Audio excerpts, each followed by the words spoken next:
Fé para Hoje está neste momento começando e num convite para que você coloque energia e se concentre em um assunto muito importante. Nosso mundo é um mundo da economia da atenção e você tem a sua atenção disputada o tempo todo e por muita gente. Mas nós não estamos falando da atenção, da concentração, apenas quando a gente diz sobre a lógica das redes sociais, ou a lógica da economia, do mercado, ou a lógica da publicidade. Nós devemos colocar neste assunto o fato de que Deus, em Jesus Cristo, quando disse do tempo do fim, diz que um dos perigos que deveríamos evitar era da distração. Distração e atenção. Para onde nossos olhos devem se concentrar em um momento como esse, onde muita coisa está em jogo. Não sai daí, está só começando o Fé para Hoje.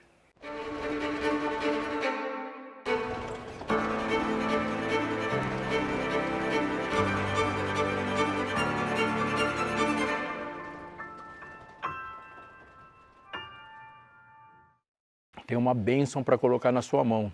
Sabe aquela preocupação que você sempre teve sobre a sua saúde emocional, como você lida com seus pensamentos, com as suas emoções e quais recursos você precisa ter para se manter saudável tanto para si como para os outros?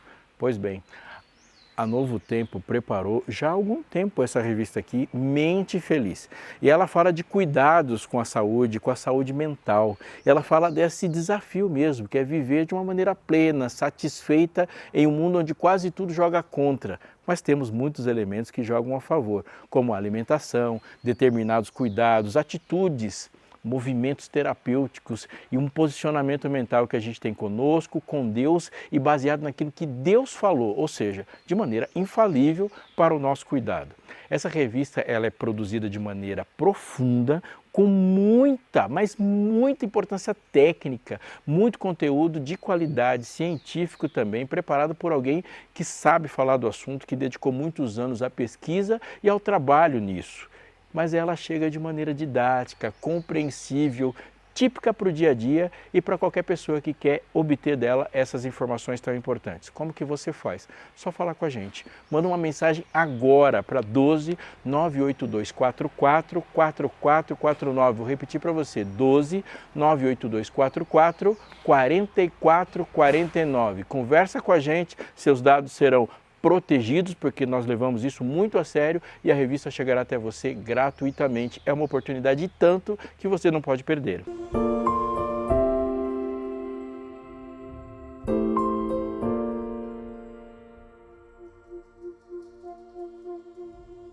Vivemos num tempo em que muita coisa, quase tudo na verdade, virou vitrine.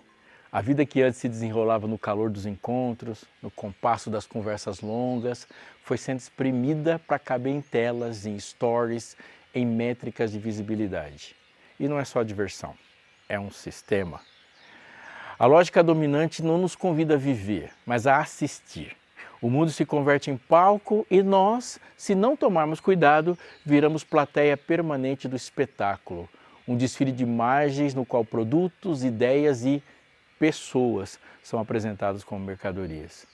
E nesse ambiente a profundidade perde lugar para a aparência e o valor passa a ser medido pela capacidade de aparecer. Quem é visto existe, quem não é visto supostamente não conta. O consumo, a publicidade e os grandes meios deixam de ser acessórios e assumir uma função de medidores e mediadores das relações. Em vez de significado nas relações diretas, passamos a procurar identidade no que exibimos, no que acumulamos como imagem, nos sinais de que estamos atualizados. Essa engrenagem promete realização, mas entrega migalhas. O desejo fica sempre no modo fome, porque a lógica é da insatisfação eterna. Tem sempre um produto mais novo, uma experiência mais intensa, uma imagem mais perfeita e a existência se torna um desfile de aparências. Quando uma promessa de plenitude começa a desbotar, outra já apresenta, igualmente incompleta. O resultado é que no lugar de viver a gente consome e o que é sólido hoje vira descartável amanhã.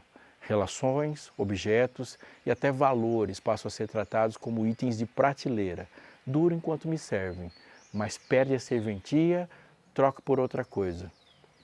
Isso vale E não é só para mercadorias, vale para vínculos. Na lógica da superfície, as amizades ficam mais ralas, os amores evaporam, os compromissos se tornam leves demais para sustentar o peso real da vida.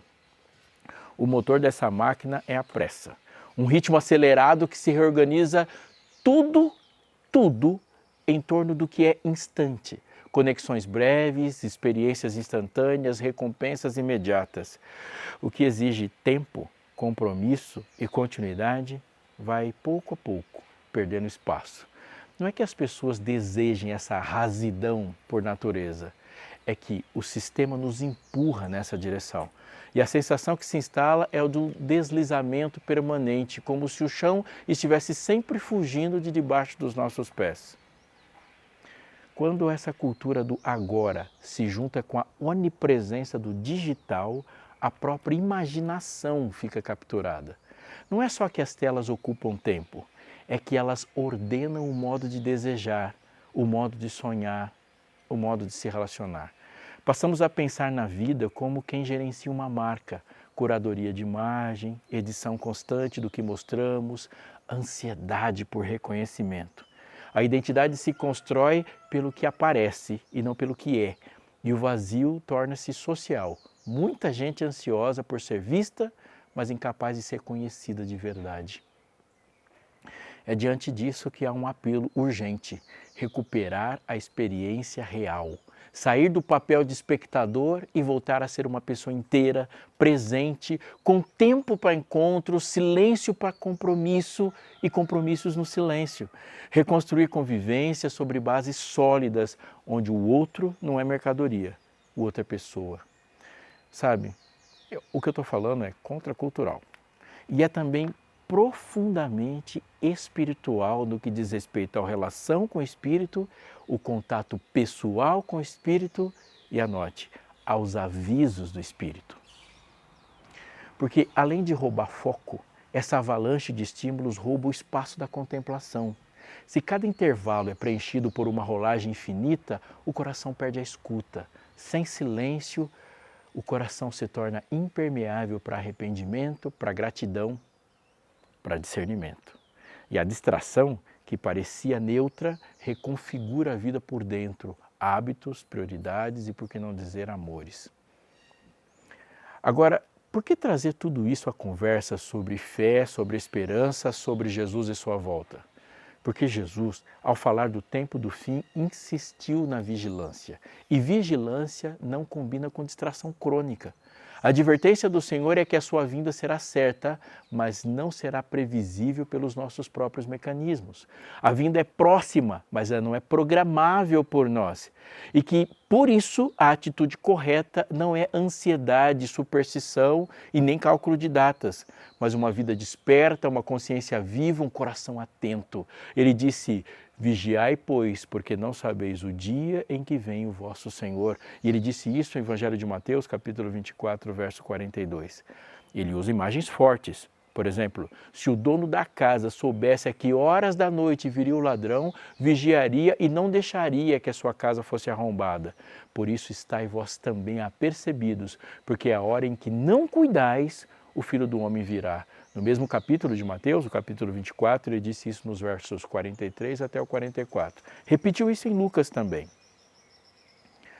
A metáfora do ladrão não sugere uma malícia, uma maldade de Jesus, mas ela diz da surpresa que acontece conosco. E o ponto é, a chegada do reino interrompe a agenda da distração. E a pergunta não é quando, mas como estou vivendo enquanto eu aguardo. Nessa linha, o discurso do Monte das Oliveiras, descrito em Mateus 24 e 25, traça um panorama que, na compreensão correta, percorre uma longa linha do tempo. Começa com os sinais que aconteceram e culminaram com a queda de Jerusalém no primeiro século ainda, no ano 70, atravessa séculos marcados por perseguições, enganos religiosos, crises e revoluções geopolíticas, passa por um período prolongado de apostasia e opressão, que lá na Bíblia é descrita como 1260 dias, ou tempo, 2 tempos e metade de um tempo, e alcança uma fase final. o anúncio global do Evangelho do Reino, visto na segunda e na terceira mensagem angélica. Esses sinais na esfera natural, social, no sol, na lua, nas estrelas e, por fim, com a vinda do Filho do Homem com poder e grande glória. O foco prático que Jesus dá, porém, é sempre o mesmo. Vede que ninguém vos engane. Ele repete, repete, repete. Vai dizer, não vos assusteis. Ele também vai dizer, perseverai até, não no fim, até o fim. E vai repetir também, vigiai, vigiai, vigiai. Perceba como isso conversa com a nossa cultura de espetáculo e distração. Jesus diz que, como foi nos dias de Noé, assim será a vinda do Filho do Homem. Ele disse isso em Mateus, ele disse também em Lucas. E o que havia nos dias de Noé? Não era apenas imoralidade aberta, era uma normalidade anestesiada. Comiam, bebiam, casavam-se e davam-se em casamento. O cotidiano correndo sem Deus no horizonte. Não é o comer, o beber ou casar que são problemas em si, mas é viver como se Deus não fosse um fator, como se a história não tivesse uma direção. Em linguagem de hoje, agendas cheias, telas acesas, feeds atualizados e um coração dormindo. O perigo não é o caos visível, é a indiferença sorridente. Por isso o Senhor repete, vigiai, pois, porque não sabeis o dia e nem a hora. Ele emenda o discurso com 3 parábolas que são cirúrgicas para a geração do espetáculo. A do servo fiel e prudente, descrita em Mateus 24, nos versos 45 até os 51. A parábola das 10 virgens, que é de Mateus 25, primeira parte, do verso 1 ao 13. E a parábola dos talentos, que vem em seguida a parábola das 10 virgens, dos versos 14 até o verso 30. A primeira parábola contrasta 2 estilos de vida enquanto o Senhor demora. O servo fiel alimenta a casa, o infiel usa a demora como desculpa para a violência e para a dissipação. A segunda fala do óleo da vigilância, da insistência, da persistência, da perseverança. Algo que não se empresta, não se compra de última hora, porque não é coisa, é relação e relação com o noivo. Caráter formado na presença de Deus, comunhão alimentada no secreto, fidelidade em pequenas coisas e tudo isso produzindo uma espera constante. A terceira recalibra a espera. Não é para cruzar os braços, é para trabalhar, multiplicar, servir, entregar o melhor de si ao reino, viver o talento. Em todas, o fio é este. A vinda é certa e surpreendente. Por isso, viva como quem espera e não como quem esqueceu.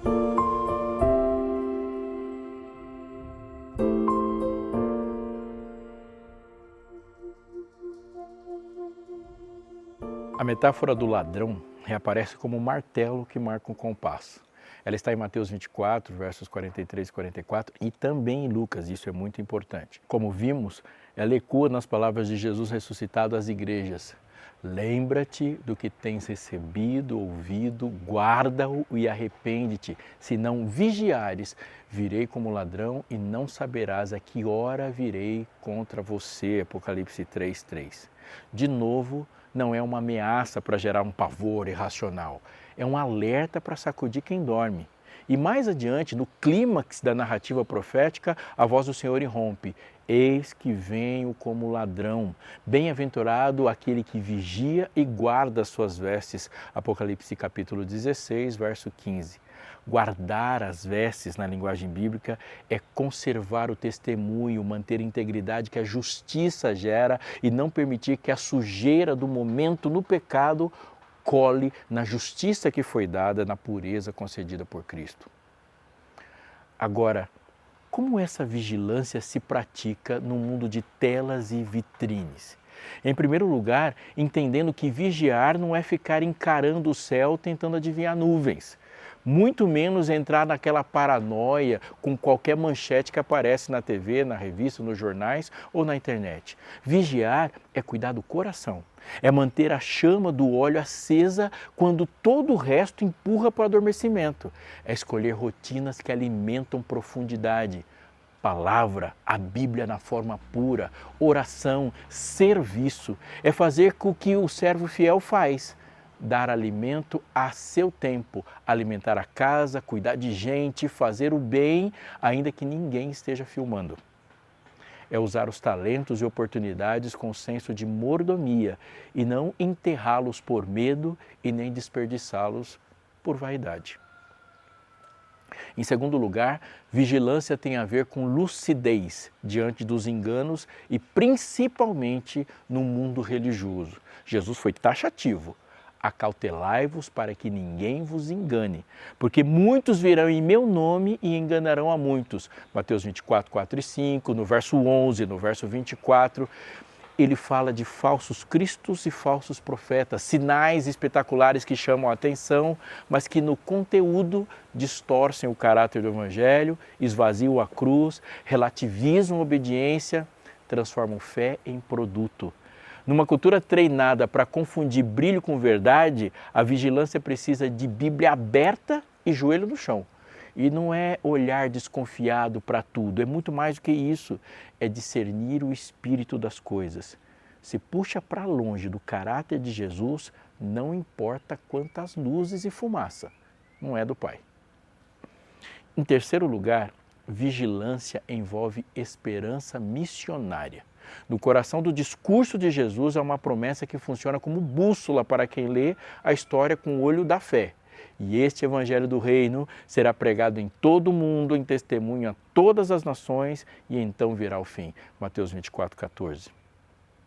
No entendimento historicista da profecia, esse é o entendimento correto, essa palavra tem ecoado de forma progressiva. Apesar de sombras densas no longo dos séculos, a palavra avançou e nos tempos finais ela viria de um impulso peculiar, uma convocação mundial e a volta da adoração real e ao Cristo da Bíblia.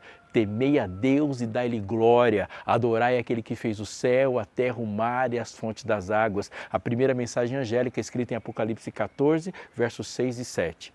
Isso se conecta com uma leitura que vê na série de sinais mencionados por Jesus. O sol escurecerá, a lua não dará sua claridade, as estrelas cairão do céu, isso em Mateus 24, repetido em Lucas, repetido em Marcos também. E esses marcos históricos que despertam consciência para a proximidade da vinda de Jesus. Mas ela não elimina o chamado à vigilância diária, mesmo e principalmente porque esses sinais estão no passado com um grande efeito para o presente e para o futuro. Em outras palavras, há sinais no horizonte, mas a forma de esperar continua sendo a mesma: fidelidade hoje. E aqui vale uma pausa para desfazer dois equívocos. E o primeiro, vigiar não é espetacularizar, não é calcular datas. Jesus foi bem claro, daquele dia e hora ninguém sabe. Mateus 24, 36. E vigiar não é se esconder do mundo. Os servos da parábola não fogem para as colinas, eles trabalham, eles amam, eles multiplicam talento, eles servem. A vigilância bíblica é ativa, é ética no trabalho, é pureza nos relacionamentos, é generosidade com os vulneráveis, é coragem para ser diferente quando todo mundo quer mais do mesmo.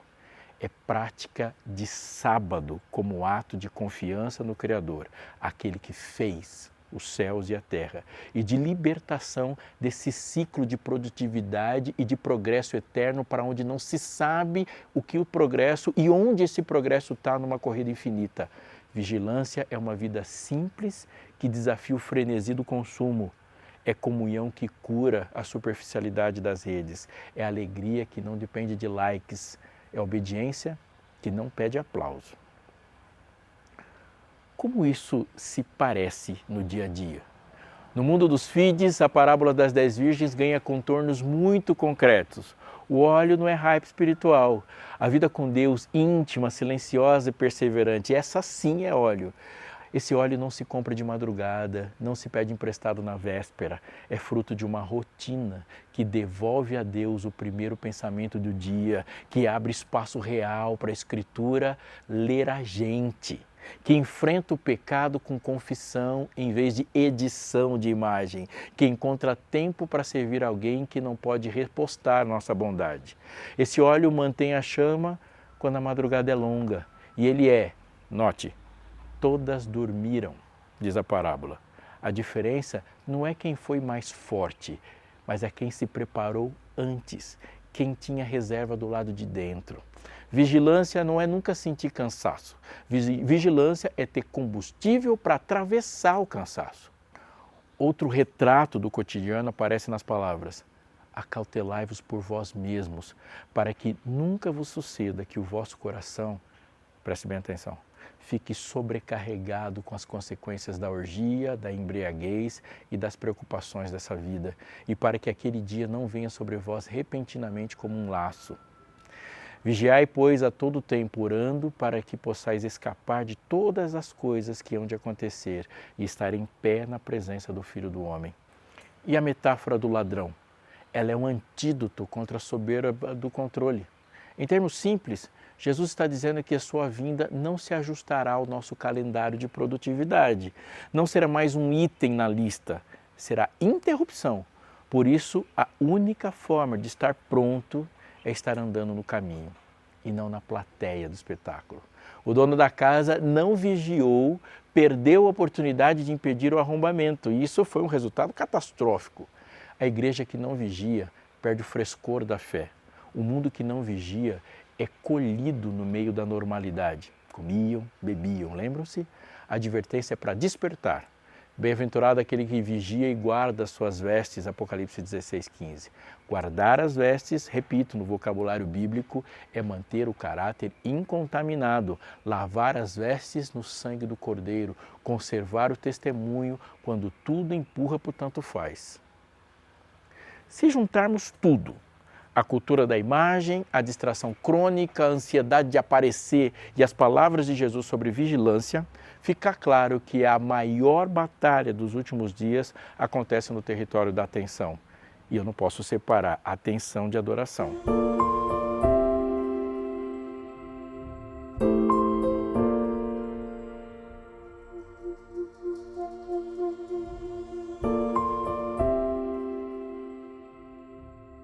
No fim, vigiar é cuidar do que você contempla. Se olho demais o espetáculo, a minha alma vira plateia. Se contemplo Cristo, autor e consumador da fé, sou transformado de glória em glória. O olhar molda o coração. Por isso, há práticas simples e poderosas. Anota aí. Limitar intencionalmente o tempo de tela. Separar blocos de oração e leitura que não sejam sobra do dia. Reformar a casa, para que a mesa volte a ser lugar de conversa sem aparelhos. Recuperar a sua guarda real do sábado como um ato concreto de confiança. Um dia em 7 para descansar em Deus por causa de Deus e sem correr atrás do vento. Servir de forma visível alguém que não tem como retribuir na lógica da imagem. Essas coisas aumentam a reserva de óleo. Alguém pode dizer, mas isso é difícil demais no mundo real. Sim, é. Por isso Jesus falou de perseverança e de um poder que Ele dá. Aquele que perseverar até o fim será salvo. Perseverar não é heroísmo, não é aquilo que você faz isoladamente, é graça diária, é graça e essa graça dá o querer e o efetuar. Planta em nós um anseio pelo que dura, fortalece o sim quieto das pequenas fidelidades. Nada disso é glamouroso, ninguém bate palma para a disciplina escondida, mas é exatamente aí que a casa se mantém de pé quando vem o vento. Caiu a chuva, transbordaram os rios, sopraram os ventos e não caiu a casa porque estava edificada sobre a rocha. No espetáculo, tudo é barulho. No reino, a obra é profunda e silenciosa. Na perspectiva bíblica, esse chamado à vigilância não acontece no vácuo. Ele soa num palco longo. Jesus apontou que haveria falsos messias, guerras, rumores de guerra, fome, pestes, terremotos. Um longo período de densas sombras espirituais, sinais na natureza e no firmamento. Ele falou de perseguição, ele disse, sereis odiados de todas as nações por causa do meu nome. Ele falou de frieza, o amor de muitos esfriará. Ele falou de um clamor global. Ao longo dos séculos, essa leitura tem visto esses elementos se desenrolarem na história, servindo como marcos para a gente despertar, não para ficar calculando para teorias conspiratórias, mas para reafirmar. O script não é caótico, a história tem uma direção. Cristo reina. E se Ele reina, vigilância é confiança. Não é pânico, não é fatalismo, não é niilismo. É esperança que trabalha. Essa esperança tem rosto prático. Em vez de ser tragado pela lógica da imagem, escolho a lógica do serviço. Em vez de discutir tendência, escolho fazer o bem que está diante de mim. Em vez de ceder ao algoritmo da indignação, escolho cultivar mansidão. Em vez de tornar a fé um produto, escolho a obediência concreta. Em vez de usar pessoas como degraus, escolho honrá-las como imagem de Deus. Isso não compra a vinda de Jesus, mas me encontra em pé quando ela vier. É exatamente isso que ele perguntou. Quem é, pois, o servo fiel e prudente, a quem o Senhor constituiu sobre a sua casa para dar sustento a seu tempo? Bem-aventurado aquele servo a quem o Senhor, quando vier, achar servindo assim. Mateus 24, 45 e 46. E se tropeço? Se me percebo já capturado pela distração, já dependente do olhar alheio, já distante do silêncio, já distante da palavra, a vigilância cristã tem um caminho automático. Arrependimento. Não autopunição, não vergonha paralisante, mas retorno. Lembra-te, guarda, arrepende-te. Graça não serve apenas para começo, ela serve para recomeço. O tempo do fim não é um tempo de desespero, é um tempo de seriedade e tempo de esperança. É tempo de olhar para cima. Quando essas coisas começarem a acontecer, diz o texto, exultai, levantai a vossa cabeça, porque a vossa redenção se aproxima. É tempo de arregaçar as mangas enquanto é dia. Precisamos realizar as obras daquele que me enviou. Isso é um eco do espírito do Evangelho de João. No meio de um mundo que gira em torno do eu, o discipulado reacende a geometria da diferença. Deus no centro, o próximo no horizonte e eu a serviço. Isso liberta e tira-nos do cativeiro do espetáculo, porque quando a referência deixa de ser a vitrine e passa a ser o rosto do outro, o coração vai devagar, descobrindo alegrias que não precisam ser postadas para existirem. A vigilância, então, deixa de ser medo e vira amor atento. Atento às necessidades, atento às tentações, atento aos atalhos, atento às oportunidades de bondade. E sim, atento ao céu, à eternidade, à nova terra, não como quem foge numa perspectiva escapista, mas como quem sabe que a eternidade e a terra renovada é o destino traçado por Deus e que viver já pode ter sabor de futuro. No fim das contas, a pergunta não é quanto tempo falta, mas que tipo de pessoa estou me tornando enquanto espero. Os evangelhos respondem, gente vigilante, com óleo no coração, com mãos à obra, com olhos limpos. Gente que ouve o passo do Senhor, mesmo quando o barulho do mundo é alto. Gente que, se for surpreendida à meia-noite, será surpreendida servindo. Gente que cuida das vestes, gente que no mundo que valoriza o palco, escolhe o bastidor do amor. E quando o ladrão chegar, que não é ladrão, é o Senhor, que chega e no mundo todo que fica distraído, que Ele encontre você acordado. Acordado não no sentido de inquieto, mas no sentido de presente. Presentes diante de Deus, presentes para serem amados, presente para a missão que Ele nos confiou. Com menos plateia e mais presença, com menos espetáculo e mais essência, com menos correria, mais comunhão, com menos cálculo, mais confiança. Porque bem-aventurado é aquele servo a quem o Senhor, quando vier, o achar fazendo assim. E bem-aventurado é aquele vigia e guarda as suas vestes. Que essa bem-aventurança seja minha, seja sua, seja nossa, aqui e agora, até o dia em que a surpresa se transforme em alegria e que nós o vejamos vindo na nuvem do céu com poder e grande glória.